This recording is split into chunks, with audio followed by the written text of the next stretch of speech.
स्वागत है आपका मेरी फिर से एक न्यू वीडियो में। दोस्तों, आज की वीडियो में हम लोग बात करने वाले हैं एक बहुत ही संवेदनशील मुद्दा, बहुत ही दर्द विदारक घटना है जिसे अगर आप सुनेंगे तो आपके रोंगटे खड़े हो जाएंगे। दोस्तों, उत्तराखंड को देवभूमि कहा जाता है और कहते हैं कि वहाँ देवों का वास रहता है और अधिकतर हमारे हिंदू धर्म के जो तीर्थ स्थल हैं वो भी उत्तराखंड की वादियों में ही हैं। और कहते हैं कि वहाँ रहने वाले लोग बड़े सज्जन और ईमानदार होते हैं और वहाँ पर अधिकतर लोग जो है पुण्य में विश्वास रखते हैं, ईमानदार होते हैं और उच्च चरित्र होते हैं, ऐसा कहा गया है। लेकिन कुछ ऐसे पापी लोग भी अब उत्तराखंड की वादियों में निवास करने लगे हैं जिन्होंने इस किंवदंती को पलट दिया।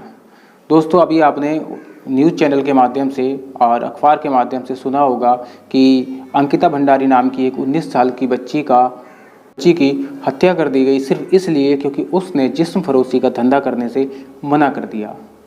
दोस्तों, ये कहानी शुरू होती है पौड़ी के एक दूर दराज के गांव से। पौड़ी और गढ़वाल जो उत्तराखंड दो क्षेत्रों में बटा है, पौड़ी के दूर एक गांव है। उस गांव में एक बेटी का जन्म होता है जिसका नाम अंकिता भंडारी रखा जाता है। जैसे जैसे वो बच्ची बड़ी होती है उसके भी कुछ ख्वाब होते हैं, कुछ सपने होते हैं एक कामयाब इंसान बनने के, और इसीलिए वह इंटर की पढ़ाई करने के बाद उसने सोचा कि क्यों ना वो होटल मैनेजमेंट का कोर्स करे। माता पिता गरीब ज़रूर थे लेकिन बेटी की ख्वाहिश थी, जैसे तैसे कर कर उन्होंने अपनी उस बेटी को होटल मैनेजमेंट का कोर्स कराया। उस बीच कोविड आ गया और सारा काम रुक गया, क्लासेस ऑनलाइन चलने लगी। फिर धीरे धीरे सब कुछ नॉर्मल हुआ और कोविड ख़त्म हुआ। उसके बाद उस बच्ची ने सोचा कि क्यों ना एक्सपीरियंस के लिए कहीं कोई छोटी मोटी जॉब कर ली जाए, और उसको कहीं से पता चला कि ऋषिकेश से 8 किलोमीटर दूर हाईवे किनारे, हाईवे से थोड़ा अंदर जंगलों में जाकर एक रिज़ॉर्ट है, और जो रिज़ॉर्ट था वो उत्तराखंड सरकार में, उत्तराखंड की धामी सरकार में इस वक्त एक कद्दावर मंत्री का था जिसके बेटे ने, पुलकित आर्य जिसका नाम है, पुलकित आर्य ने उस रेस्टोरेंट को 2018 में बनवाया था और जो रनिंग में था। वे उस होटल में आती है और वहाँ रिसेप्शन की जॉब के लिए जब अप्लाई करती है तो वहाँ वो चुन ली जाती है और वहाँ जॉब करने लगती है। उस जगह से उसका जो घर था वो घर की दूरी लगभग 150 किलोमीटर थी और ऐसे में इतनी ज़्यादा सैलरी भी नहीं थी कि वो वहाँ जल्दी जल्दी आ जा सके और या डेली अप डाउन कर सके। तो उसको वहीं पर एक रूम दिया गया और उस रूम में वो रहने लगी। अचानक से 18 सितंबर की रात को उसका झगड़ा होता है पुलकित आर्य के साथ किसी बात को लेकर, और वह अपने दोस्त को फ़ोन करती है जिसका नाम पुष्प था और जो जम्मू कश्मीर में रहता है, और उसे वो कुछ बताती है और रोती है। उसके बाद जब पुष्प दोबारा अंकिता से बात करना चाहता है तो उसका फ़ोन स्विच ऑफ हो जाता है और वह नहीं मिलती है। इधर 18 तारीख की शाम को, 19 तारीख की सुबह में, 18 की शाम को वो गायब होती है और 19 की सुबह में पुलकित आर्य जो कि उस रिज़ॉर्ट का मालिक है वह जाकर पुलिस थाने में उसकी मिसिंग की रिपोर्ट लिखाता है और कहता है कि जो अंकिता है वो शाम को ड्यूटी ख़त्म करने के बाद 9 बजे के करीब उसने खाना खाया है और उसके बाद वो अपने रूम में सोने के लिए चली गई, और सुबह जब उसे अपनी ड्यूटी पर आना था वो ड्यूटी पर नहीं आई, और जब हमने देखा तो वो अपने रूम में नहीं थी और गायब थी।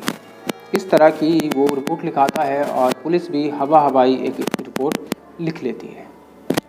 फिर पुलकित अंकिता के घर फ़ोन कर कर उसके मम्मी पापा को भी उसके गायब होने की बात बताता है। अब गरीब माँ बाप 150 किलोमीटर की दूरी और अचानक से फिर पहाड़ों का उतार चढ़ाव, इस तरह के रास्ते, इस तरह से वो वहीं पहुँचे हैं।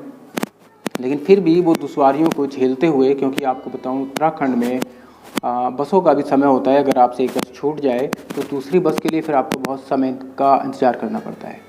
जैसे तैसे वे 19 तारीख की शाम को वहाँ पहुँचते हैं और पहुँचकर जो पुलकित आर्य है वो उनको वही सब कहानी बताता है कि ऐसे ऐसे थी और वो रात में गायब हो गई, सुबह नहीं मिली। इसी बीच पुलिस, अब जब उसके माता पिता पुलिस से कहते हैं कि भाई हमें ये शक है कि हमारी बेटी को अगवा करने में या उसकी हत्या करने में जो भी हुआ है उसके साथ कोई अनहोनी हुई है और जिसके पीछे इस रिजॉर्ट के मालिक का हाथ है। लेकिन भला पुलिस की क्या मजाल कि एक कद्दावर मंत्री के बेटे के खिलाफ वो कोई एक्शन ले या रिपोर्ट लिखे। पुलिस उनको टरकाती रही, डराती धमकाती रही, लेकिन कोई भी कार्रवाई नहीं हुई। किसी ने उनको उसके बाद मंत्री के बेटे का जब नाम आया तो मंत्री जी भी जब वहाँ पहुँचते हैं तो पूरा पुलिस महकमा, पूरा शासन प्रशासन मंत्री जी की आवभगत में लग जाता है और उन्हें चाय, नाश्ता, अटरम सटम सारी चीज़ें दी जाती हैं। और वही एक बेटी के माँ बाप एक और खड़े रोते रहते हैं जिनकी बेटी पिछले 2 दिन से गायब है। और उत्तराखंड पुलिस का हठधर्मिता देखिए कि वह उसकी रिपोर्ट तक नहीं लिखती है। फिर उन्हें कोई कहता है कि आप डीएम के पास जाएं और वे उस क्षेत्र के फिर जब डीएम के पास जाते हैं तो डीएम भी इस मामले को थोड़ा सा गंभीरता से लेता है, क्योंकि चैट्स और जो एविडेंस वगैरह थे वो सारे पुलकित के खिलाफ जा रहे थे। फिर आनंद फानंद में रिपोर्ट लिखी जाती है और उसको अरेस्ट किया जाता है, उसके कुछ दोस्तों को अरेस्ट किया जाता है। पूछताछ में वो इस बात को कबूल लेते हैं कि हाँ, उन लोगों ने 18 की शाम को ही अंकिता भंडारी का मर्डर कर दिया। उसके पीछे की कहानी जो थी वो ये थी दोस्तों कि लेकिन ये जो कहानी अभी तक सुनाई वो अधूरी थी। उन्होंने कहा कि किसी बात को लेकर उसका माइंड अपसेट था और हम उसको घुमाने के लिए ऋषिकेश ले गए और वहाँ पर भी अंकिता का पुलकित से झगड़ा हुआ। पुलकित ने उसको डैम में धकेल दिया और उसको छोड़कर वे वापस आ गए, जिसकी उन पर कोई शक न करे इसीलिए उन्होंने रिपोर्ट लिखा दी। लेकिन जैसे जैसे परतें खुली और उसने जो अपने दोस्त को अंकिता ने जो सब कुछ बताया था, उसने बताया कि पुलकित आर्य इस रिजॉर्ट में जिस्म फरोशी का धंधा करता है और आए दिन यहाँ लड़कियाँ आती हैं, बड़े बड़े लोग वहाँ आते हैं, सत्ताधारी लोग आते हैं, नेता और मंत्रियों से जुड़े। अब ज़्यादा मैं इस पर नहीं कहूँगा, आप समझदार हैं, क्योंकि एक वो मंत्री के बेटे का रिजॉर्ट है और ऐसा एकांत में बिल्कुल जंगल में बनाया गया है कि जहाँ इसी तरह के लोग अधिकतर जाते थे। और अंकिता को जब ये सब पता चला, उसने इसका विरोध भी किया। तो पुलकित आर्य चाहता था कि अंकिता भी जिस्म फरोशी के धंधे में उतर जाए, ऐसा ना हो कि ये मामला खुल जाए और ये कहीं अपना मुंह खोल दे। इसीलिए पुलकित आर्य ने अंकिता को अपने रास्ते से हटा दिया। 24 तारीख की रात को डैम में फिर पुलिस जाती है और खोजबीन करती है, लेकिन लाश नहीं मिलती। लेकिन उस टाइम से 7 किलोमीटर आगे जाकर अंकिता की डेड बॉडी मिल जाती है, जिसको निकाला जाता है और उसके माँ बाप उसकी पुष्टि करते हैं।